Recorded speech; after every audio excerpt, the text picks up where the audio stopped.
ስታገኙ ማመስግኑ ስታጡም ስትታመሙ ማመስግኑ ጤነኛም ስትሆኑ እንዲህ ስታዝኑም አመስግኑ ስትደሰቱም አመስግኑ ብሏል። እኔ ከማደርገው በላይ ታደርጋላችሁ እንዳለ ከሱ በላይ በክርስቶስ የዕድሜ ልክ 33 ዓመት ወንጌል አስተምሮ አልፏል። 33 ዓመት በቃል ባውደ ምሕረት ካስተማረው ትምህርት ይልቅ ካረፈበት ቀን ጀምሮ እስከ ዛሬ ደግሞ በዝምታ በሱ ሕይወት ያስተማረን ይበልጣል።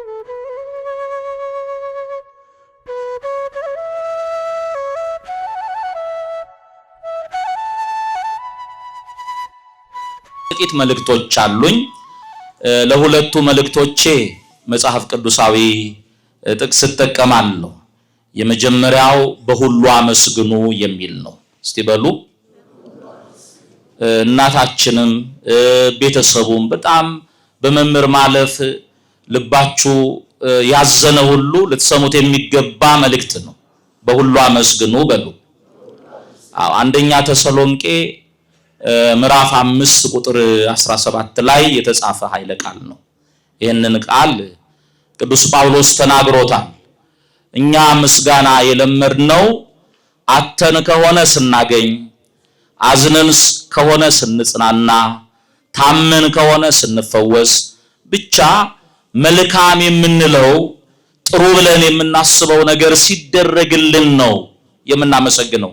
ስንታመም አናመሰግንም፣ ስንቸገር አናመሰግንም፣ ሐዘን ሲመጣ አናመሰግንም። እንደውም ብዙዎቻችን ለምን የሆነ ብለን እናማረራለን። ቅዱስ ጳውሎስ ግን በሁሉ ነው ያለው። በምንድን ነው ያለው? ስታገኙም አመስግኑ፣ ስታጡም ስትታመሙም አመስግኑ፣ ጤነኛም ስትሆኑ እንዲህ ስታዝኑም አመስግኑ፣ ስትደሰቱም አመስግኑ ብሏል። ስለዚህ እናታችን ቤተሰብ የሆናችሁ በዚህ ነገር ያዘንን ሁላችን አሁን የሚጠበቅብን ቅድም መምህሩ እንዳሉት እንዲህ ቢሆን ኖሮ እንዲህ ቢደረግ ኖሮ ማለት አይደለም። በተለይ ትላንት እግዚአብሔር መላው ዓለም ላይ ያለውን ኦርቶዶክሳዊውን እኔ ምንድነው ያልኩት መምህር በሕይወተ ሥጋ 33 ዓመት ነው ያስተማረው። ምናልባት ቆጥራችሁት ሆነ ይሄንን እነ መምህር አድነውም ያስተዋላችሁት አይመስለኝም።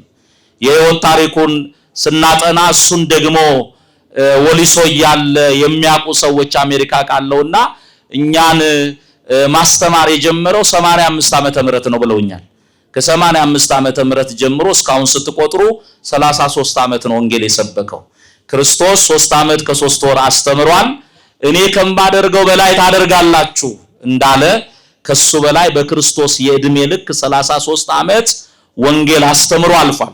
33 ዓመት በቃል ባውደ ምሕረት ካስተማረው ትምህርት ይልቅ ካረፈበት ቀን ጀምሮ እስከ ዛሬ ደግሞ በዝምታ በሱ ሕይወት ያስተማረን ይበልጣል። ይሄን ያደረገ እግዚአብሔር ስሙ በሁሉ ምን በሉ ነው ያልኳችሁ? አመስግኑ። ስለዚህ እናታችን ትላንት የተደረገው በኢትዮጵያ ቤተክርስቲያን ታሪክ በእኛ እድሜ ለማን ተደርጓል? ለማንም አልተደረገም። ስለ መምህር አንድ ነገር ልንገራችሁ። እኔና መምህር የተገናኘነው በ95 ዓመተ ምህረት ቅዱስ ያሬድ ቤተክርስቲያን ትልቅ ጉባኤ ተዘጋጅቶ እኔ ክፍል 1 መምህር ሆኜ ተጋብዤ እሱ ደግሞ ክፍል 2 መምህር ሆኖ ነው የተገናኘነው። ከዛ በፊት እኔ በደንብ አውቀዋለሁ። ሜክሲኮ ስለምኖር ጉባኤ ካልወጣው ነፍሴ ከዛለችብኝ እንደው ቃል እግዚአብሔር ቁጭ ብሎ መማር ከናፈቀኝ ልደታ ሄዳለሁ። አንድ ቀን መምህር ያስተምራል፣ አንድ ቀን ደግሞ አሁን አሜሪካን ሀገር አሉ መጋቢ ሃይማኖት ዶክተር ዳግማዊ የሁለቱን ትምህርት ከመመናን ጋር ቁጭ ብዬ ሰማለሁ። እኔ መምህርን አውቃለሁ፣ መምህር ደግሞ እኔን አያውቅም። እዛ ተገናኘን። በሰጠውት አገልግሎት በርታ በጣም ጥሩ ነበር አለኝ። ስልክ ቁጥሬን ተቀበለ። ከዛ በኋላ እየደወለ በየክፍለ ሀገሩ እሱ ከሀገር ሲወጣ የዲዲያ ማህበር የሱን አውደ ምሕረት በዛ ነው እኔና መምህር የተገናኘ ነው። አንድ የምነግራችሁ ነገር የትኛውንም በጎ ነገር አድርጎ ሰው እንዲያመሰግነው ለተደረገው ነገር የሆነ ምስጋና እንዲቀርብለት አይፈልግም። ላይቭ የሚከታተሉ የዲሲ ማርያም ካህናትና የሰበካ ጉባኤ አባላት ያውቃሉ። እሱ እዛ ሀገር ቢበዛ 2 ዓመት እሱንም በየ6 ወሩ አንድ ጊዜ 8 ወር ቆይቷል። ያንንም ያደረገው በሰንበት ትምህርት ቤት ውስጥ የጀመረውን ተከታታይ ትምህርት ሳልጨርስ ያንን ሳልጨርስ አልሄድም ብሎ በል አንተ የምትሄድ ጊዜ ህዝብ ይበተንብናል፣ አንተ ስትመጣ ደግሞ ሰው ይሰበሰባል፣ አንተ የምትመላለስ ከሆነ ቋሚ ሰው ፈልግልን አሉት። እንደውም ማስታውሰው ሰዓት እንዳልወስድባቸው ነው ከአድነው ጋር ደግሞ የተገናኘንበት ሌላ ደግሞ አጋጣሚ አለና ምን ይሉት ነበረ? ያንተ ወንድም እንዳንተው ነው የሚያስተምረው፣ በቃ እሱን ተካልንና አንተ በመጣህና በሄድክ ጊዜ ደግሞ ሄድ እሱ ያገልግል አሉት። አሁን በዚህ ክፍለ ዘመን ያለን እንደው አንድ ደብር ላይ አንዱን ሰው ለማስቀጠር በዘመድ በቋንቋ የምንሄድ ሰዎች ከመምህር የምንማረው ብዙ ነገር አለ። ወንድሙን መላክ ይችላል። እሱ ከእንደዚህ አይነት እሳቤ ቤተሰብን ወገንን በስጋ ከመጥቀም የወጣ በመንፈሳዊ ዓለም ውስጥ ያለ ሰው ጅነት የለን፣ የስጋ ዝምድና የለን፣ በትምህርት ቤት አብረን አልቆየን፣ አንድ ቀን ነው አውደ ምሕረት ላይ የተገናኘ ነው። ስለዚህ መምህርን አብሮን ሲኖር ብዙ ማናውቀው ነገር አለ። በዛ አገልግሎት ጉባኤ ተዘጋጅቷል ና እንለዋለን፣ ይመጣል። የሚመጣው መቼ ነው የምትመጣው? ትኬት ይቆረጥ፣ አለቃውም ያናግሩታል፣ እኔም አናግረዋለሁ። አይ ትኬቱን እኔ ለራሴ መርሃ ግብር እንዲመቸኝ አድርጌ ነው የምቆርጠው፣ እዛው እንደሚሆን ታረጋላችሁ ይላል። የሚመጣበትን ቀን አይናገርም፣ ብቻ የአገልግሎቱ ሰዓት ላይ ይደርሳል። በል ደግሞ ትኬቱ ይሸፈንልህ የሆነ ነገር ይደረግ ሲባል ነገ ስለምመጣ ነገ እናወራለን ይላል። እሱ ነገ ማታ እዚህ አዲስ አበባ ገብቶ ገብቻለሁ ብሎ ይደውላል። እንዲህ አይነት ህይወት ያለው ሰው ነው። አንድ ነገር ልንገራችሁ፣ የሱ ልፈስ ሲሰማ የተሰማኝን ነገር ሁላችሁ እንደተሰማችሁ ነው። ለኔ ደግሞ እጥፍ ድርብ ነው። እጥፍ ድርብ ያደረገብኝ የዛሬ 18 ዓመት በአብይ ጾም በዚህ ወቅት ነው እኔ አሜሪካ ሄድኩት። ኤርፖርት መጥቶ መኪና ይዞ መጥቶ ተቀብሎኝ ማረፊያ ድረስ ያደረሰኝ እሱ ነው። ከ18 ዓመት በኋላ በዛው ቀን የሱን አስከሬን ወደዚህ ይዞ መምጣት ምን ያህል የህሊና ፈተና እንደሚኖረው መናገር ባልናገረውም ስሜቱ ይገባቸዋል። ይሄ አይደለም ሌላው ያመመኝ፣ ይዟቸው የሄደው ሰናፊሉን መጽሐፍ ቅዱሱን የሚይዝበትን ደግሞ ሻንጣ ይዘህ ሄዳሉ። ሻንጣውን ይዤ ቤቴ እስከሚሄድ ድረስ የተሰማኝን መንፈስ ቅዱስ ያውቃል። የሰጡኝ ሻንጣ ስለማይመች በአንድ ሻንጣ ላስተካክልና ይዤ ልሄድ ብዬ ሻንጣውን ስከፍት ያገኘሁት ከ10 ዓመት በፊት አጥፌ የሰጠሁትን ጅንስ ሱሪ ነው ያገኘሁት። እሱ አውሮፓ የሚዞር ነው፣ መላውን ዓለም የሚዞር ሰው ነው። የዛሬ 10 ዓመት የሚለብሰውን ክብ ሹራብ ነው ያገኘሁት። እኔ ለራሴ ነው ያፈርኩት። ሳጥኔ ውስጥ ያለው ቁም ሳጥኔ ውስጥ ያለው ልብስ አስቤ ለራሴ ነው ያለቀስኩት። አያችሁ፣ የሚለብሰው ልብሳቱ አይደለም፣ ብዙዎችን የሚረዳ ብዙዎችን የሚያለብስ ሰው ነው። የዛሬ 10 ዓመት ያለውን ሹራብ ሰናፊል ለብሶ ቆሞ ሲሰብክ አጊጦ የሚሰብክ ነው የሚመስለን፣ ግን አይደለም።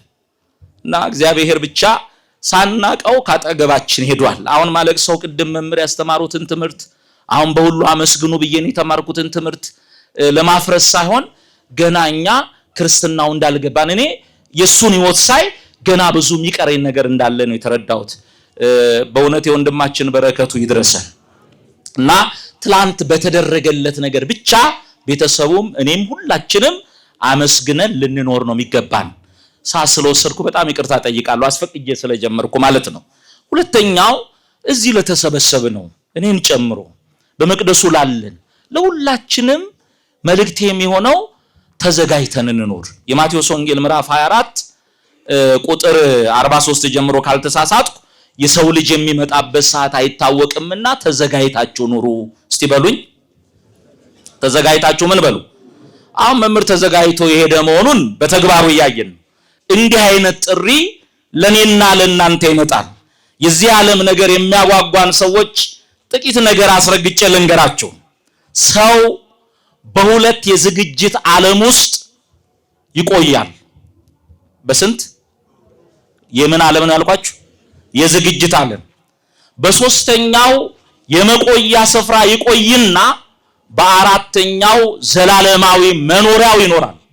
የመጀመሪያው የዝግጅት ዓለም የሚባለው የእናት ማህፀን ነው። የኛ አካላችን ከግር ጥፍር እስከ ራስ ፀጉር ያለው ነገር ሁሉ ተሰርቶ ያለቀው ተዘጋጅቶ ያለቀው የት ነው? ነገሩኝ፣ የት ነው? በእናት ማህፀን። እግር ተሰርቶ ያለቀው የት ነው? በእናት ማህፀን ውስጥ መንገድ የለም። ያንን እግር የሚጠቅመን እዚህኛው ዓለም ስንመጣ ነው። እጅ በእናት ማህፀን ውስጥ የሚጠቅመው ጥቅም የለም። እጃችን የሚጠቅመን በዚህኛው ዓለም ነው። አይን በእናት ማህፀን ውስጥ የሚሰጠው ጥቅም የለም። እንደው ጥቂት ምሳሌዎች ግልጽ ለማድረግ ነው ይሄን የምዘረዝረው። አብዛኛው በማህፀን ውስጥ ጥቅም የሌላቸው ነገሮች ተዘጋጅተው ያለቁት በእናት ማህፀን ውስጥ ነው። ለምን ስንል ወደዚህኛው ዓለም ስንመጣ እንዳንቸገር፣ እግራችንን እንድንጓዝበት፣ አይናችንን እንድናይበት፣ በእጆቻችን እንድንሰራ በዚህ ዓለም የሚጠቅሙን ነገሮች ያለቁት ማህፀን ውስጥ ነው። ስለዚህ የመጀመሪያው ዓለማችን የእናት ማህፀን ነው። እዛ ደግሞ የምንቆይበት የጊዜ ገደብ ምን ተደርጓል? ተቀምጧል። የጊዜ ገደቡ ቢያልፍ ሐኪሞቹ በግድ ሰርጀሪ አድርገው መውጣት ስላለብን ጎትተው ምን ይሉናል? ያወጡናል። ሁለተኛው ከዛኛው የሰፋው ያኛው ጨለማ ነው። ይሄ ግማሽ ብርሃን ግማሽ ጨለማ ያለው ዓለም ነው። ይሄ አሁን እኔና እናንተም ያለንበት ዓለም የመዘጋጃ ዓለም እንጂ የመኖሪያና የመቆያ ዓለም አይደለም። ስለዚህ በእናት ማህፀን ውስጥ የተዘጋጀ ነገር በዚህ እንደጠቀመን ሁሉ በዚህ ያላዘጋጀነው በጎ ስራ ለላኛው ዓለም ሊጠቅመን አይችልም። በዛ የሚጠቅመን በዚህ የምንሰራው በጎ ስራ ነው። ያንን ዘርዝሬ ልነግራችሁ አልችልም። በዚህ ዓለም ተዘጋጅተው የኖሩ ሰዎች ቢሞቱ በገነት ይቆያሉ። የት ሄደው ይቆያሉ? በገነት። ያልተዘጋጁት ደግሞ በሲኦል ይቆያሉ። ስለዚህ በሲኦል ሆኖ ንስሐ መግባት እንደማይቻል ከባለ ጠጋው ከነዌ ሕይወት ተምረናል። ስለዚህ በሲኦል የቆዩ ሰዎች ስላልተዘጋጁ የሚሄዱት ወደ ገሃነመ እሳት ነው በኋላ በፍርድ ቀን። በገነት ያሉት ደግሞ ወደ መንግስተ ሰማያት ነው። ስለዚህ ተዘጋጅተን እንኑር ነው መልእክቴ። ምንድነው? ተዘጋጅተን ምን እንበል? እንኑር። ተዘጋጅተን እንድንኖር እግዚአብሔር ሁላችንን ይርዳን። ስለ መምህር መናገረው ብዙ ነገር አለኝ። አሁን ሰዓት ስለሚገድብ ነገ እናገራለሁ። ይበቃናል። በሰማነው ቃል እግዚአብሔር ሁላችንን ይባርከን። ለጸሎት እንዘጋጅ። የአባቶቻችን የነቢያት፣ የሐዋርያት፣ የቅዱሳን፣ የጻድቃን፣ የሰማዕታት አምላካቸው የሁላችንን ፈጣሪ አባት እግዚአብሔር ሆይ ስላደረክልን በጎነት፣ ምሕረት፣ ቸርነት፣ ይቅርታ ሁሉ እናመሰግንሃለን። ፍቅር ነህና ስለወደድከን፣ ቸር ነህና በቸርነት ስለጎበኘን፣ መሐሪ ነህና ስለማርከን፣ ይቅር ባይ ነህና በደል ኃጢአታችንን ይቅር ብለህ ዕድሜ ለንስሐ ስለሰጠህን እናመሰግንሃለን። ቅድስት ሀገራችንን ኢትዮጵያን በምሕረትህ በይቅርታ በቸርነት ጎብኝልን። ለሕዝቧ ሰላም፣ ፍቅር፣ አንድነትን አድልልን። በምድሪቱ ላይ ያለውን ጦርነቱን፣ ስደቱን፣ መፈናቀሉን፣ ረሃቡን፣ ድህነቱን፣ ጉስቁልናውን፣ ጥላቻውን፣ ክፋቱን ሁሉ አስወግደ ለሕዝባችን የረፍት፣ የጸጥታ፣ የሰላም፣ የበረከት ዘመንን አቅርብልን። የታመሙትን ፈውስልን። የተወለዱትን በሃይማኖት አሳድግልን። የወንድማችንን የወልደ ሰማዕትን ነፍስ በገነት በመንግስተ ሰማያት አሳርፍልን። ለቤተሰቡ ለመላው ሕዝበ ክርስቲያን ፍጹም መጽናናትን አድልልን።